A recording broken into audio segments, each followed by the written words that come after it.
अस्सलाम वालेकुम नाजरीन, मैं हूं नईम हनीफ और आप देख रहे हैं RNN पॉडकास्ट। 22 अप्रैल के बाद से पाक भारत कशीदगी जो है वो रोज बरोज बढ़ती चली गई। 6 और 7 मई की रात को एक वाकया पेश आया जिसका जवाब पाकिस्तान की तरफ से 10 मई को दिया गया। इस सारी सूरत हाल पर बात करने के लिए और अमेरिकन सदर का दौरा सऊदीया और कतर, खास तौर पर इस पर बात करने के लिए हमने आज जहमत दी है सीनियर एंकर पर्सन तज्जिया कार मुबशर लुकमान साहब को। Welcome to the show sir. Thank you sir. कैसे हैं आप? अल्हम्दुलिल्लाह सर। और जब भी आपके पास आते हैं आपको मसाइल करा देते हैं यार। आपके इंडियन दोस्त बड़े नाराज हो जाते हैं मेरे से। अच्छा सर। वो हर अखबार में तस्वीर छापना शुरू हो जाते हैं यार। मना करो उन्होंने, की हो गया? असल में आपकी फैन फॉलोइंग उधर बहुत है नहीं, सर, फैन फॉलोइंग तो तो फिर वो मैंने आपसे एक्सपेक्ट नहीं करते कि आप कुछ खट्टी मीठी बातें पता नहीं। आज करेंगे। आपको मैंने भेजा है एक और, मेरा वो 365 का शो है, उसको लेके पड़े हुए हैं। जी, उसको लेके पड़े हुए हैं।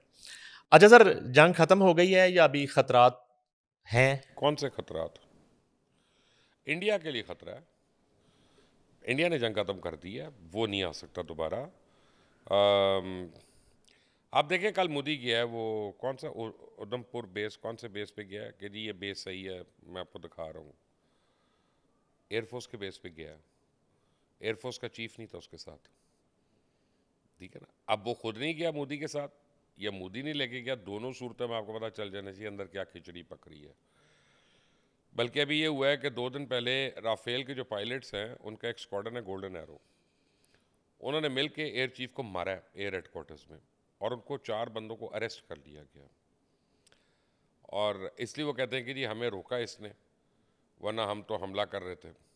उसने कहा मैंने इनको रोका इसलिए कि इन्होंने भी मार जाना था, हम सारे जहाज अपने गिरा लेते। तो वहाँ पे ये डिबेट चल रही है।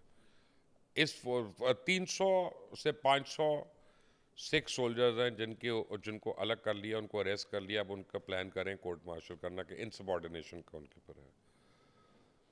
तो ऐसी आर्मी लड़ाई करेगी? ऐसी आर्मी ने जंग करनी है आपसे? क्या ख्याल है आपका? आप मुझे बता दें। मुझे बड़े लोग 3 दिन से कह रहे हैं कि वो मोदी दोबारा करेगा 12 दिन में। सीज फायर किसने कराया है? बड़े अब्बा ने, ठीक है। बड़े अब्बा ने किसके कहने पे कराया? मोदी के और अजीत देओल के। उनके कहने पे सीज फायर कराया है और ये उसी की वायलेशन कर देंगे। इतने तो हिम्मत नहीं है अभी इनकी। फिर तपेंगे खपेंगे, सब कुछ होगा, बट नथिंग डूइंग। वैसे मोदी पे भरोसा किया जा सकता है? और नहीं, जो तकरीर है उसकी, ये कोई धमकी या मेज एक लहजा था बड़ा, और ये कोई हारे हुए शख्स का दुख है या वाकई? ये एक ऐसे शख्स का है, तकरीर है कि जिसने इलेक्शन लड़ना है हम्म। और जिसको ये प्रॉब्लम है कि कल रात को बीजेपी ने एक अपनी मीटिंग बुलाई है टॉप लेवल की। उसमें अमित शाह भी था, राजनाथ सिंह भी था, और उसमें मोदी को नहीं बुलाया। और उसमें डिस्कस हुआ कि मोदी को हटाया जाए क्योंकि ये पार्टी को तो उड़ाएगा उड़ाएगा, ये भारत को भी तबाह कर देगा। तो अब मोदी के बियॉन्ड मोदी बीजेपी ने सोचना शुरू हो गई है। वो करते हैं नहीं करते, कब करते हैं ये मुझे नहीं पता, लेकिन वो सोचना तो शुरू हो गए हैं। और यही अमित शाह और यही राजनाथ सिंह जाके उस मीटिंग में शरीक थे और उन्होंने वोट किया कि हाँ उसको चेंज होना चाहिए। तो मोदी अपनी सीट बचाने के लिए तकरीर कर रहा था, अपना हल्का बचाने के लिए तकरीर कर रहा था। हमारे आपसे उसका कोई लेना देना नहीं है। हल्का बच जाएगा? अब बहुत मुश्किल है। जब आपका सवाल शुरू होता है तो फिर आप पत्थर की तरह गिरते हैं नीचे, आप पैराशूट से नहीं आते। अमरीकी सदर जो हैं उनके किरदार को कैसे देखते हैं इस तमाम तर सूरत हाल में? और क्या वाकई वो खित्ते में अमन चाहते हैं या मकासद कुछ और भी हो सकते हैं? और उसके साथ ही साथ उनका जो दौरा सऊदी अरेबिया और कतर है, और उन्होंने प्रिंस एमबीएस को बहुत सराहा है। उन्होंने कहा जी कि मेरी पसंदीदा ये शख्सियत है, और अजीम और बेमिसाल के वर्ड यूज़ किए उनके लिए सर। देखिए बात यह है कि प्रेसिडेंट ट्रम्प के 2-3 मकासद हैं। एक तो यह है कि इंडिया ने जब उनको कॉल किया कि जी अब उन्होंने कॉल क्या की थी, उन्होंने कहा कि जी हमने एक स्ट्राइक करनी है पाकिस्तान पे। जब हमने पहली स्ट्राइक की उसके बाद, तो उसके बाद यानी आप उनको रोक देना और हम कह देना सीज फायर हो गया, ताकि हमारी स्ट्राइक ऊपर है वो साडा बाबा होते रहे, वो वाला हिसाब है। तो मोदी साहब को और अजीत देओल को ये बताया गया कि जो प्लान स्ट्राइक उन्होंने की हुई है ना पाकिस्तान ने, उसमें तुम लोगों ने तबाह बर्बाद हो जाना है, और वो भी करने वाले हैं। तो उनको रोका नहीं जा सकता। रोकना है तो अभी रोक जाओ सारे।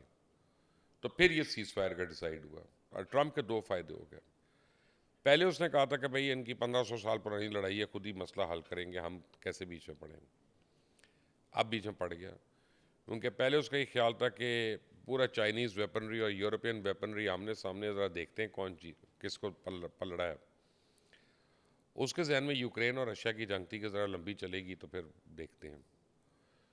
वो जो आपने 5 घंटे जो किया पाकिस्तान आर्म फोर्सेस ने, और तीनों का क्रेडिट है, एयरफोर्स का ज़्यादा हो सकता है लेकिन तीनों का है, तो उसमें उनको एकदम समझ आ गई कि नहीं ये तो हाथ से निकल जाएगी और ये जो हमारा बहू बहू करने वाला है ये तो इसके तो पर्चे हो जाएंगे। तो उन्होंने रोक दिया आगे। चौधरी तो मुर्गे ਨੂੰ ਕੁੱਟ ਪੈ ਰਹੀ ਹੁੰਦੀ तो लड़ाई आके रोक देना ना मुर्गियां दी।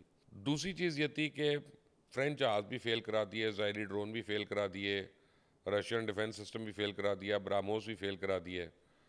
तो अब अमेरिका की आंखों में चमक आई कि $300-400 बिलियन का हमसे सारा इक्विपमेंट अब लेगा, F-35 लेगा, पेट्रियट मिसाइल लेगा। तो अमेरिका ने भी तो अपनी डिफेंस इंडस्ट्री चलानी है ना, तो अब वो रोक के इनको इनसिक्योर करके वो करेंगे। जहाँ तक उसका मिडल ईस्ट का दौरा है, एक तो ये दौरा है इन्वेस्टमेंट्स लेने का, जो उसको MBS ने $600 बिलियन तो कर दिया, and he wants up till $1 trillion. उसने तारीफ भी की। लेकिन मैं देख रहा था यहाँ पे तो किंग सलमान आपने देखा कि वहाँ पे नहीं है, और उनकी तरफ से कोई एलामिया भी नहीं दिया गया कि वो क्यों नहीं है अमेरिकन प्रेसिडेंट के लिए। तो ये भी एक दूसरा इस दौरे में, अब वो कतर गए हैं, कतर ने उनको एक $400 मिलियन का एयरफोर्स 1 दिया है। खुद अमेरिका के अंदर उस पर तनकीद हो रही है, लेकिन अमेरिकन प्रेसिडेंट जो कह रहे हैं ठीक है, जो भी चीज़ आती आने दो। उनका भी वही स्कूल ऑफ थॉट है जो हमारे यहाँ, जैसे आपके दोस्त हैं घटिया किस्म के, मुहित पीरज़ादा वगैरह या वजात वगैरह, उनका है कि सब भी मिले तो जेब छुपा लो, शायद कदे काम आ जाए। लेकिन इस दौरे में एक अहम ओमिशन है बहुत, कि डोनाल्ड ट्रंप इसराइल नहीं जा रहे, बिल्कुल इसराइल के नेबरहुड में है, डिफरेंट ममालिक में जा रहे हैं, इसराइल नहीं जा रहे। तो गालिबन उन्होंने नेतन्याहू को भी एक मैसेज दिया है कि मैं कह रहा था कि गाज़ा पे जंग बंदी होनी चाहिए, तुमने अभी तक वो नहीं की है। तो इस लेवल पे ये बहुत बड़े सिंबल्स होते हैं, ये कोई छोटी बातें नहीं हैं कि अमेरिकन प्रेसिडेंट इसराइल के बॉर्डर तक आया है और इसराइल नहीं आ रहा, हालांकि अपने जहाज़ पे आना, उसका कौन सा पेट्रोल लगना है। सो ये बहुत इंपॉर्टेंट दौर है। और MBS जो हैं, अब आप समझें कि पूरे रीजन में डोनाल्ड ट्रंप के कोर कमांडर बन गए। ये जो मर्जी आप उनको टाइटल देना चाहें, लेकिन अब वो अमेरिकन इंटरेस्ट जो है वो मोहम्मद बिन सलमान जो है वो आगे लेके चलेंगे। सऊदी अरेबिया अब खत्ते में आप देखेंगे कि अभी भी हो गया, बल्कि सबसे ज़्यादा वाइब्रेंट इकॉनमी जो है वो उसकी रहेगी और वो डोमिनेट करेगा बाकी अरब ममालिक को। लेकिन एक ख्वाहिश का इजहार भी तो किया डोनाल्ड ट्रंप ने, स्पीच में कहा है कि जहाँ बहुत तो उन्होंने सराहा है MBS को, उसके साथ साथ उन्होंने कहा कि मेरी ये ख्वाहिश है कि सऊदी अरब जल्द अज जल्द इसराइल को तस्लीम कर। मैं यही तो कह रहा हूँ, इसी ख्वाहिश के इजहार की वजह से किंग सलमान की एब्सेंस मुझे समझ आ रही है ना, कि ये बताया तो होगा उनको कि पहले ये उसके कंटेंट से स्पीच के, लेकिन वो इस्तकबाल के लिए भी नहीं गए। तो ये ख्वाहिश जो है बड़ी जल्दी पूरी हो जाएगी। आई मीन ये कोई इतनी, और मैं आपको एक बात कहूँ, लोगों ने मुझे इसका बुरा कहेंगे अच्छा कहेंगे, उनकी अपनी मर्जी है। अगर आप इसराइल को रिकग्नाइज करते हैं तो आप फिर इसराइल से डिमांड कर सकते हैं रिकग्निशन, एक सूरत में अगर तुम फ़लस्तीनियों को उनका हक दे दो, आप फ़लस्तीनियों का कत्लेआम बंद करो, फ़लस्तीन स्टेट को मान लो। लेकिन अगर आप किसी से बात ही नहीं करते और आपने बिल्कुल रुस के बैठे हुए हैं, तो वो आपकी बात, आपके अखबारी बयानात पे क्यों अमल करेगा। तो मेरा ख्याल है कि एक लिहाज से शायद ये बेहतर से, बाकी लड़ाई तो करके देख ली इतनी देर सब ने। सर ज़रा आप बताएं अब अपने एक्सपीरियंस से और मुशाहिदे से कि 10 मई को क्या हुआ था। 10 मई को हमारे जो दावे हैं, क्या वो भारत ने तस्लीम कर लिए? क्या चंडीगढ़ वेपन डिपो तबाह हुआ, श्रीनगर एयरबेस तबाह हुआ, राजस्थान मिलिट्री इंस्टॉलेशन तबाह हुआ, गुजरात एयरबेस पर अटैक किया पाकिस्तान ने, जलंधर एयरबेस जो है वो तबाह की, Pathankot airbase, Adampur airbase defence system S-400, Udhampur, Bathinda, Suratgarh, Mamun, Akhnoor, Barnala airbase, Uri supply depot, ये सब तबाह हो गए सर। तकरीबन $1 ट्रिलियन का लॉस हुआ है भारत को, तकरीबन इंफ्रास्ट्रक्चर मिलाकर। और ये मेरे और आपके मानने का फ़र्क ही नहीं पड़ता। अब तो पूरा वेस्टर्न मीडिया इसको मान रहा है, प्रोपेगेट कर रहा है। चाइनीज़ जो हैं वो धमाले डाल रहे हैं, वो भंगड़े डाल रहे हैं अब, क्योंकि ऑब्वियसली उनकी एक जीत है उस लिहाज से। हिंदुस्तान में भी जो सेंसिबल लोग हैं और जो हॉक्स नहीं हैं, वो इस बात को बरमला तस्लीम कर रहे हैं, मान रहे हैं, और नरेंद्र मोदी को सरेंडर मोदी कह रहे हैं, और बहुत ज़्यादा तनकीद कर रहे हैं उसको, लोकसभा में भी और हर जगह पे। वो हर तरफ से मीडिया को बैन कर रहे हैं, हर यूट्यूब चैनल को, हर चीज़ को, जो जो उनसे सवाल कर रहा है, तनकीद नहीं सवाल कर रहा है। तो पाकिस्तान ने तो बड़ी इफ़ेक्टिव तरीके से 10 को अपनी धाक बचा जमा दी है। वो दुनिया कह रही है यार, पहले वो शुरू हुए कि दुनिया की सबसे बड़ी डॉग फाइट है सेकेंड वर्ल्ड वॉर के बाद, एयर कॉम्बैट है, डॉग फाइट तो नहीं थी, एयर कॉम्बैट था, और उसमें पाकिस्तान ने सबकत ले ली। अखबारात ने तो ये तक लिखा, टेलीग्राफ जैसों ने, कि Pakistan is complete air superiority. तो कंप्लीट एयर सुपीरियॉरिटी जब आपकी होती है तो फिर अगले को तो आप फन निकालने का मौका नहीं देंगे ना। और बैटरियाँ 3 उड़ी हैं S-400 की, एक नहीं, 3 बैटरियाँ उड़ी हैं, 4 में से एक बची है। 7 एयर बेसिस भी उनके तबाह हुआ। तबाह का मतलब है मलिया मेड। आपको बल्कि मैं एक और ख़बर दूं कि पाकिस्तान फोर्स LOC पे कई मील आगे भी है कुछ जगहों पे, और उनकी कई चौकियों पे कब्जा किया हुआ है हिंदुस्तान की, और 21 चौकियां तो ऐसी हैं कि जो नामो निशान से मिट गई हैं। भारतीय लोग जो हैं, इनकी फ़ौज जो है वो अपने ज़ख्मी और अपनी लाशें छोड़कर भागी है, उनको उठाने नहीं आ रही। तो किसकी फतह हुई? अगर अभी भी आपने नहीं मानना तो कर लेते दोबारा एक दफ़ा, ट्राई कर लें, तो रात को फिर आपको बताते क्या क्या होना है। क्योंकि ऑपरेशन का सेकंड पार्ट जो है मगरिब के बाद होना था। ये जो आपने ऑपरेशन देखा सुबह को, ये सिर्फ 40% था। डे 1 का ऑपरेशन अभी 60% होना था। और आपको बताऊं कि पाकिस्तान ने तकरीबन अपनी 10% सलाहियत जो है उसका भी मुजाहरा किया।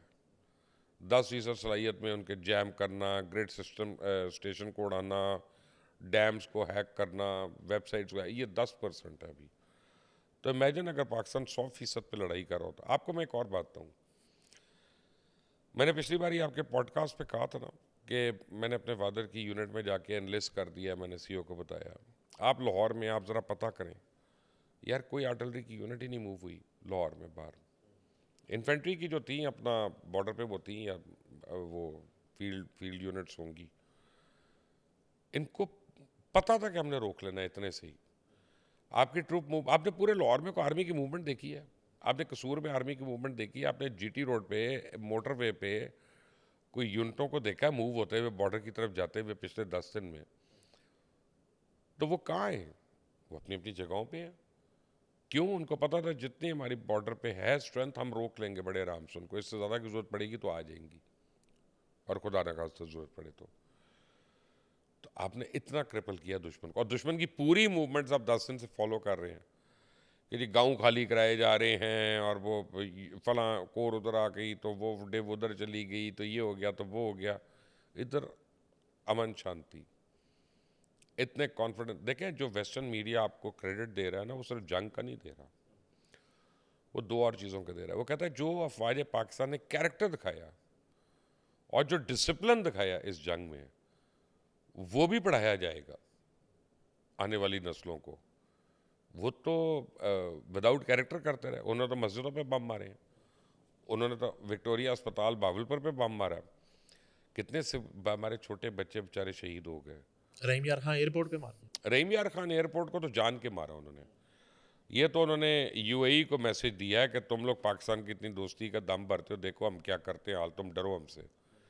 तो ये रहीम यार खान एयरपोर्ट पर उन्होंने पाकिस्तान को नहीं मारा, वो उन्होंने UAE को मारा। UAE जाने और वो जाने, हमें क्या। अफगानिस्तान जो मिसाइल दागे गए हैं उसकी कहानी क्या उनका है? ख्याल था कि उड़ जाएंगे। भाई अमृतसर में नहीं डाले, कश्मीर में नहीं ड्रोन्स भेजे, उनका ख्याल था ये सारे लोग पाकिस्तान फौज के खिलाफ उठ जाएंगे। वो नहीं उठे, अल्हम्दुलिल्लाह कुछ नहीं हुआ। जो एक्सपेक्टेशंस थी पाक फ़िज़ाइया से कौम को, पूरी उतरी पाक उससे फ़िज़ाइया उस ज़्यादा पे, और जो कैप्टन हैं air chief marshal Zaheer Babar साहब, उनकी परफॉर्मेंस पर क्या कहेंगे? और नेवी जो है 10 मई को उसकी पोजीशन क्या रही? देखिए 10 मई को नेवी की पोजीशन ये है कि इंडियन नेवी 3 गुना 4 गुना बढ़ी उससे, लेकिन उसने हिम्मत नहीं की कराची की तरफ आने की। तो इससे आपको पता चल जाता है आपकी नेवी की क्या तैयारी थी। मेरा ख्याल है कि अगर इंडिया की नेवी आती तो जो एयरफोर्स ने आपको सरप्राइज़ दी है ना, नेवी ने उससे भी बड़ी सरप्राइज़ देनी थी। और नेवी ने तो, मेरी एक अपना कॉमोडोर वगैरह से बात हो रही थी, उन्होंने कहा मुबशर भाई आ जाएगा विक्रांत, जाएगा नहीं, डुबो के छोड़ेगा यहाँ पे, ठीक है ना। और वो सारे तैयार थे, कफन बांध के बैठे हुए थे सारे ऑफिसर्स। देखिए जहाँ तक एयर चीफ का ताल्लुक है, तो मैं आपको इस एयर चीफ के मतलब एक बात बताऊँ कि ये जब आए हैं ना, जब एयर चीफ बने हैं, तो उस दिन से लेके आज तक एयरफोर्स के अंदर जो प्रोग्रेस है ना, वो कुछ 400 गुना बढ़ी है। इन्होंने आके साइबर वॉर शुरू की है, इन्होंने आके इलेक्ट्रॉनिक वॉरफेयर शुरू की है। इससे पहले आई मीन एयरफोर्स बड़ी काबिल थी, लेकिन आप देखें वो अभिनंदन के वाक़े के ऊपर जब इन्होंने कहा ना हमने रफ़ाइल्स लेने हैं, तो एयरफोर्स को समझ आ गई कि रफ़ाइल का पास फर्स्ट शूट ऑप्शन है। तो एयरफोर्स ने कहा कि रफ़ाइल को नकारा कैसे करना है। उस दिन उन्होंने साइबर वॉरफेयर और इलेक्ट्रॉनिक वॉरफेयर के ऊपर प्रॉपर अपना टाइम इन्वेस्ट करना शुरू कर दिया। और इस एयरफोर्स ने ये सारा कुछ डेवलप करने के लिए आपसे कोई बजट ही नहीं मांगा, आपसे कोई पैसे नहीं मांगे, आपने इनका बजट नहीं इंक्रीज़ किया, इन्होंने तनख्वाही नहीं बढ़वाई, बोनस नहीं मांगे, छुट्टियां नहीं मांगी ज़्यादा, और इन्होंने डिलीवर कर दिया चुप चुपीते आपको और मुझे। तो पता भी नहीं था, जाके ये जब रफ़ाइल फेल हुए तो हमें समझ आई हो ये क्या हो रहा है। ये जब उनके सारे बॉम्बर्स फेल हुए, आपको जब उनका ब्राह्मोस कॉम्प्रोमाइज हुआ, इंटरसेप्ट हुआ, फिर हमें पता चला। जब S-400 उड़ा तो हमें पता चला वो ये भी हमारे पास। जब ग्रिड स्टेशन हैक हो गया तब अच्छा ए भी कर सकते हैं असी। जब अपना डैम्स के दरवाजे खुल के, गेट्स खुल के, अच्छा ये पॉसिबल है, हमारे पास है ये टेक्नोलॉजी। तो आप ये देखें पिछले 5 साल में आपने प्रोग्रेस क्या की है। तो जो लोग मुझे कहते हैं ना कि इंडिया 2 साल प्रोग्रेस करेगा उसके बाद फिर आएगा, तो 2 साल हमारी फोर्सेस क्रिकेट खेल रही होंगी टेप बॉल से, क्या वो नहीं अपना आगे तैयारी कर रहे हैं जिसकी कोचिंग आकिब जावेद कर रहे हैं। जिसकी कोचिंग आगे शामिल करें। लेकिन यह है कि पाकिस्तानी आर्म फोर्सेस जो हैं उन्होंने ना सिर्फ अपना, हमारा, बल्कि पूरे पाकिस्तान का उन्होंने जो एक वकार बुलंद किया और जो मकाम बना दिया इंटरनेशनली। अब आप देखेंगे नईम साहब, आप मेरी बात याद रखें, इस मुल्क में इन्वेस्टमेंट भी आएगी। आप अपनी स्टॉक मार्केट का हाल देख लें, 3 गुना हो जाती है एक दिन में। यानी वॉर जोन है, सपोजिटली इंडिया ने उड़ा दिया आपको, है उनके मुताबिक, अल्लाह रहम करे। और आप कहाँ पे जा रहे हैं और कैसे जा रहे हैं, तो ये अभी तो आपके अच्छे दिन आने वाले हैं। सिंध तास मुआहदा जो है वो अभी बहाल हो जाएगा। वर्ल्ड बैंक के प्रेसिडेंट ने अभी स्टेटमेंट दी है, मैं यहाँ आते हुए मैं सुन रहा था कि ये एग्जिस्ट करता है, कोई इसको तोड़ नहीं सकता।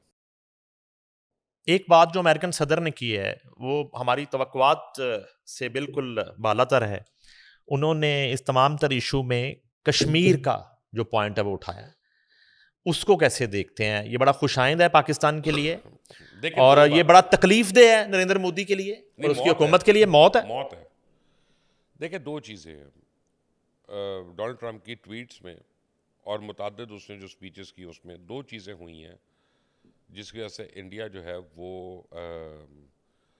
क्या कहते हैं, करीबुल मर्ग कहते हैं, वो उस कंडीशन में है, बिस्तरे करीबुल मर्ग पे आ गया। बिस्तरे मर्ग पे है। वो क्यों? आज से पहले 40 साल से हिंदुस्तान ये कह रहा था कि कश्मीर हमारा अटूट अंग है, इस पर तो बात ही नहीं होनी है, और कोई बराए मेहरबानी तीसरा सालिस अपने आप को वॉलंटियर ना करे।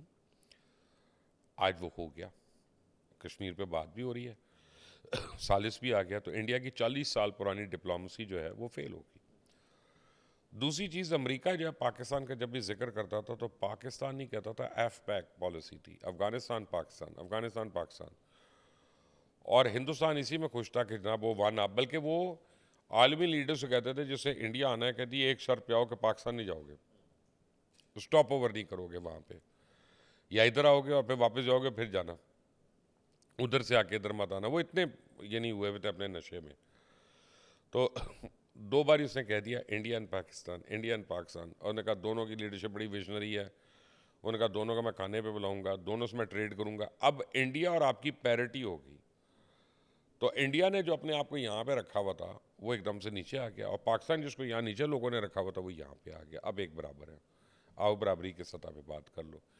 ये उनका सीज फायर खुद ही कहा ना उन्होंने, तब सीज फायर की तकलीफ क्यों हो रही है? क्योंकि उस सीज फायर पे 2 चीज़ें ऐसी आ गई जो उनको काबिल कबूल नहीं था, और अब उनकी डिप्लोमेसी की मौत हो गई। भारतीय मीडिया को कोई चैन आया, कोई आराम आया? एक तो जो है वो अभी आपका लोनियों वाला इशू इतना उठाया आपने, उसको कोई गलत मतलब ही ले गए, दिल पे लगा लिया इन्होंने।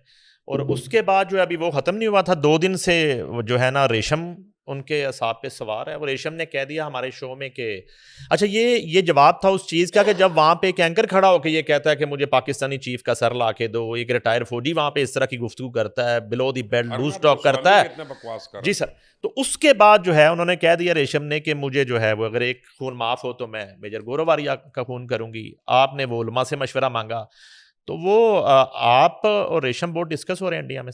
अच्छी बात है नहीं, रेशम हमारी सुपरस्टार है और वो डिजर्व करती है कि डिस्कस हो। लेकिन एक मैं आपको बात हूँ नईम साहब, कम से कम रेशम में हौसला तो है ना, उसने जिगरा तो दिखाया ना। आपके कितने 2 नंबर सुपरस्टार हैं सो कॉल्ड, जिन्होंने पाकिस्तान के लिए स्टांस नहीं लिया। रेशम ने दिल से पाकिस्तान के लिए खड़ी तो हुई है ना।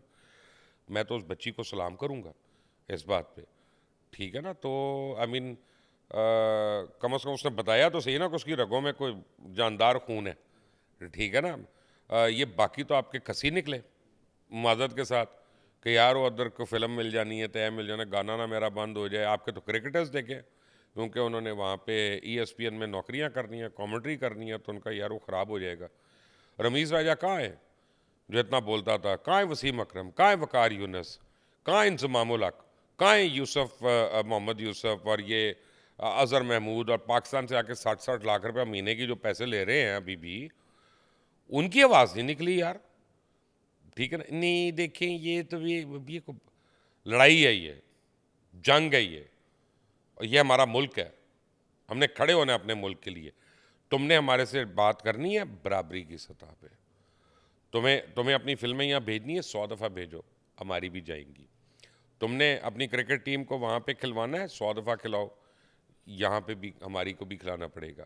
तब बराबरी की सतह पे होगी हर चीज़, वन साइडेड नहीं हो सकता, नहीं रहेंगे। और अब तो दुनिया मान गई कि पाकिस्तान इंडिया के नीचे नहीं लग सकता। तो ये आपके 2-4 ये जो खसी दोस्त हैं ना, इनको भी मनाएं, इनको भी समझाएं कि आप बोल दो, वरना अब मैं इनका नाम ले कर ना एक एक का मैं फंडूंगा सबको।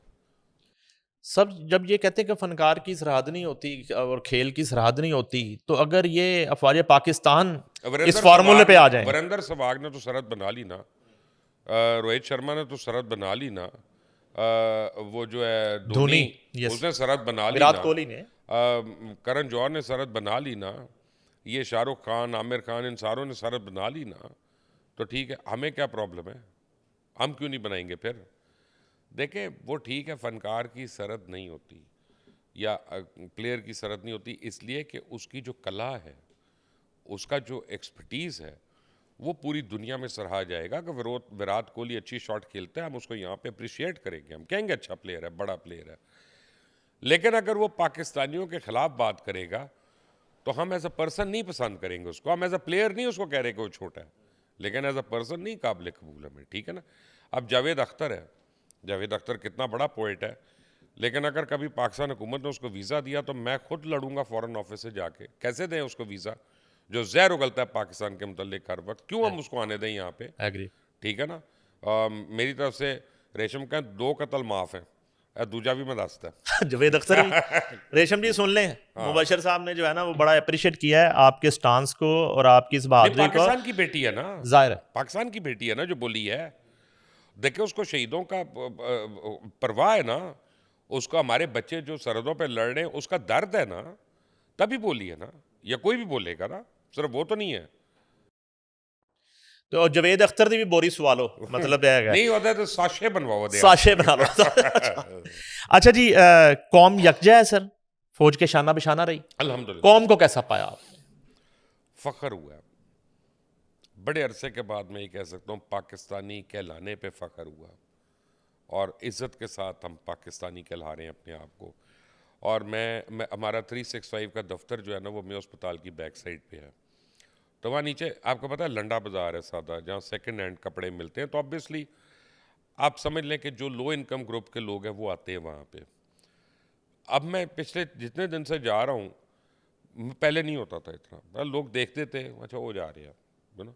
अब लोग तस्वीर बनाते हैं, साथ बच्चों को साथ खड़ा करके तस्वीर बनाते हैं जब तक मैं ऊपर नहीं जाता, और कहते हैं अपना सरे सही किता है ना इंडिया के नाल।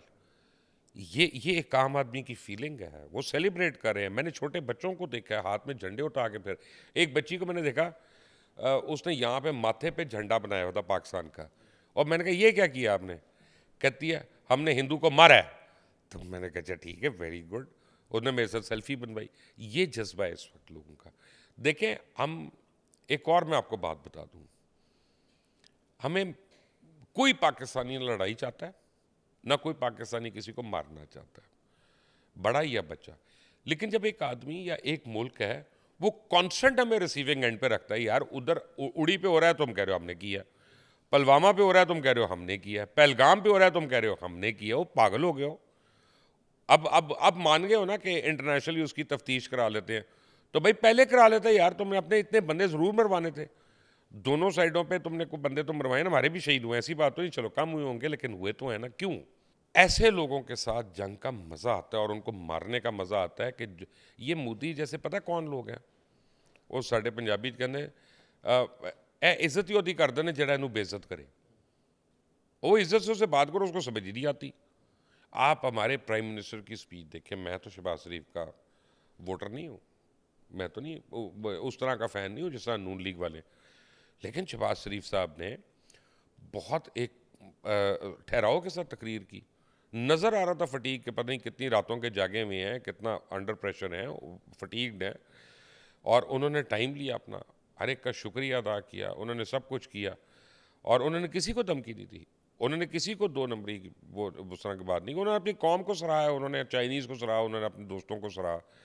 उसके बरक्स आप मोदी की तकरीर देखें, वो लग रहा था कि एक थड़े वाला आदमी जो है प्राइम मिनिस्टर ऑफ पाकिस्तान के सामने। आप इंडियन प्राइम मिनिस्टर की तकरीर देखें, आपको ज़मीन आसमान का फ़र्क नज़र आएगा।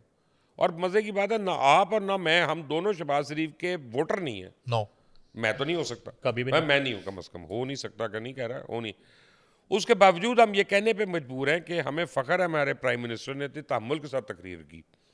आप मेरी कल DGISPR से बात हुई, मैंने कहा सर बहुत मुबारक हो, बहुत मुबारक हो। तो उन्होंने जवाब क्या दिया मुझे, उन्होंने कहा यार ये अल्लाह का करम है। आई मीन वो एक आदमी अपने ऊपर ले ही नहीं रहा, वो कह रहा अल्लाह के ऊपर दे, अल्लाह ने मदद कर दी। तो आपकी फ़ौज जो है और आपकी कौम जो है वो अल्लाह के सहारे है, मोदी उसको डराएगा, कैसे हो सकता है? बुचर ऑफ गुजरात वाली वेस्टकोट पहन ली दोबारा उसको। देखिए वो जो मर्जी पहन ले, अब वो कसाई नहीं, अब वो जानवर है जिसको कसाई पढ़ेंगे, फिक्र ना करें, और हिंदुस्तान के अंदर ही पढ़ेंगे। 10 महीने हमें 9 मई का दुख भुला नहीं दिया sir. Actually to be honest 10 महीने हमें बहुत दुख भुलाई है, बहुत ज़्यादा। उसमें हमें 92 का वर्ल्ड कप भी बुला दिया, तो बाकी भी हमें काफ़ी दुख बुलाए उसने। मैं 92 का वर्ल्ड कप इसलिए कह रहा हूँ कि इस वक्त politics has taken a second stage, ठीक है ना, और अ लोअर स्टेज। ठीक है, हालांकि आज आपने मुझे अभी बताया कि जो अदालती फैसले आ रहे हैं 9 मई के मुलजमान के साथ, वो उनका राइट है, वो अदालतों का एक इख्तियार है, वो जो मर्जी करें, हम उसमें नहीं बोल सकते। हम राय तो दे सकते हैं, बोलने का हमें हक नहीं। लेकिन fact of the matter is कि मैं तो अभी तक 10 मई के नशे से ही नहीं निकला। मैं काम नहीं कर रहा 3 दिन से, वो 1-2 वीलॉग करता हूँ, उसके बाद मैं घर चला जाता हूँ, वहाँ बैठ के मैं या अपना किताब पढ़ता हूँ या नेटफ्लिक्स देखता हूँ। मैं ब्रिज नहीं खेलने की आप सोचे इतने दिन में, हालांकि मैं फारिग हूँ। क्यों? मैं उस फ्रेम ऑफ माइंड में हूँ कि यार अल्लाह ने कितना बड़ा जंग में हमें सुरखरू किया है, और मेरे आने वाली नस्लें जो हैं, मेरे बच्चे जो हैं, इंशाल्लाह उनके भी बच्चे आगे होंगे, उनके लिए अल्लाह ने कितने फ़ख्र का मकाम बताया। मेरे जो पोता पोती होंगे, नवासे नवासी होंगे, वो पढ़ेंगे कि हमने कितना कुत्तों की तरह मारा है इनको, पढ़ेंगे कि ये इतनी बातें करते थे और ये झूठी तारीख लिखते थे, लेकिन अब ये तारीख तो पूरा गोरा लिख रहा है कि पाकिस्तान ने किस तरह मारा इनको। 5 घंटे बाद चीखें निकल गई इनकी। मुझे लोग कह रहे हैं 4 दिन की जंग थी। 4 दिन की जंग नहीं थी, 3 दिन का हमला था, 1 दिन आधे दिन का जवाब था। तो हमारी जंग तो एक्चुअली 5 घंटे की थी। उससे पहले जो तो हम तो डिफेंस में कर रहे थे, अटैक तो नहीं कर रहे थे, हम तो सिर्फ डिफेंड कर रहे थे पहले जो हमने किया। तो 5 घंटे में हमने अपने से 7 गुना ज़्यादा बड़ी फौज को, 7 गुना ज़्यादा बड़े मुल्क को, वो फौज जिसका सालाना बजट $80 बिलियन है, पाकिस्तान के बजट जितना, उसके हमने घोड़े टेक के चीखें निकाल दी। ये तारीख अब हमारे बच्चे पढ़ेंगे आगे इंशाल्लाह।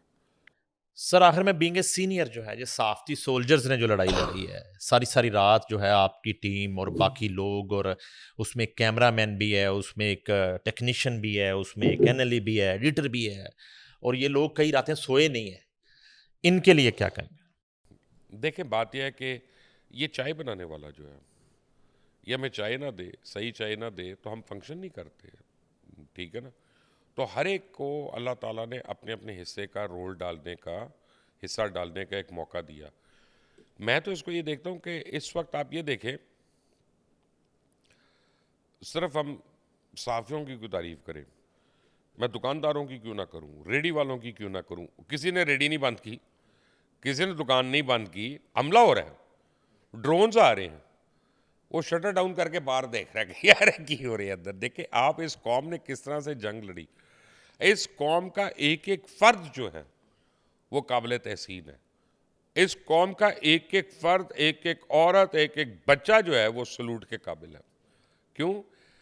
हर एक को पता था मैंने क्या करना है और हर एक को पता था मैंने क्या नहीं करना। आप सबसे बड़ी बात देखें, इस सहाफ़ियों का आप देख लें, आप कैमरामैनों का देख लें, आप एडिटर्स का देख लें, आप एपीज़ का, किस मर्जी का देख लें, किसी ने कोई गलत खबर नहीं निकलने दी।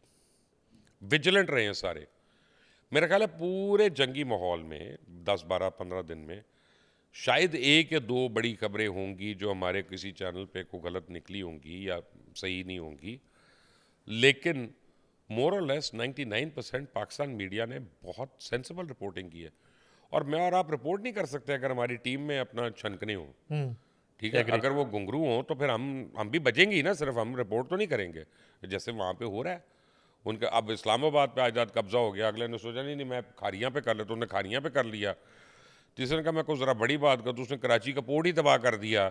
एक अपना वो गौरव जो है वो बैठ के टैक्टिक्स बता रहे थे कि यहाँ से कवर करेंगे, यहाँ शिप डालेंगे, यहाँ शिप डालेंगे। तो पाकिस्तान नेवी बैडमिंटन खेल रही होगी उसले हैं, चवल आदमी तू मेजर रिटायर है, तेनू की पता टैक्टिक्स की, तू तो कंपनी नहीं मूव कर सकता, कंपनी मूव नहीं कर सकता। मैं आपको बता रहा हूँ उसकी ये काबिलियत नहीं है। और कोई फौजी से आप पूछेंगे वो आपको बताएगा मैं क्या बात कर रहा हूँ। ये इतनी टेक्निकल चीज़ें होती हैं, आसान चीज़ें थोड़ी हैं। तो पाकिस्तान का तो 25 करोड़ लोग जो, अच्छा फिर ओवरसीज पाकिस्तानी, उनका कितना क्रेडिट है? उन्होंने वहाँ बैठ के लड़ाइयाँ की हैं, उन्होंने सोशल मीडिया पे भी लड़ाई की, उन्होंने मीडिया पे जाके लड़ाई की, उन्होंने अपने ताई अपने नेबर से लड़ाइयाँ की, उन्होंने मुजाहरे किए, उन्होंने सब कुछ किया। पाकिस्तान का हर फर्द जो है ना वो काबिल तारीफ़ है, काबिल तहसीन है। और नईम साहब आज तो आप भी कह सकते हैं, मैं भी कह सकता हूँ कि हमें पाकिस्तानी होने पे फ़ख्र है अल्हम्दुलिल्लाह। और अल्लाह ताला हमें इससे अब बेहतर जगह पे लेके जाए। अल्लाह ताला अब हमें हर अच्छा दिन, आने वाला दिन हमारे हर पाकिस्तानी के लिए पहले से बेहतर हो।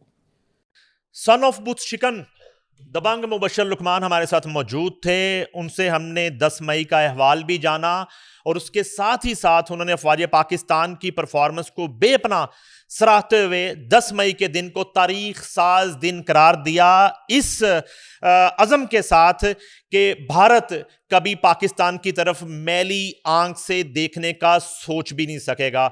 मुझे दीजिए इजाज़त, अल्लाह हाफिज़।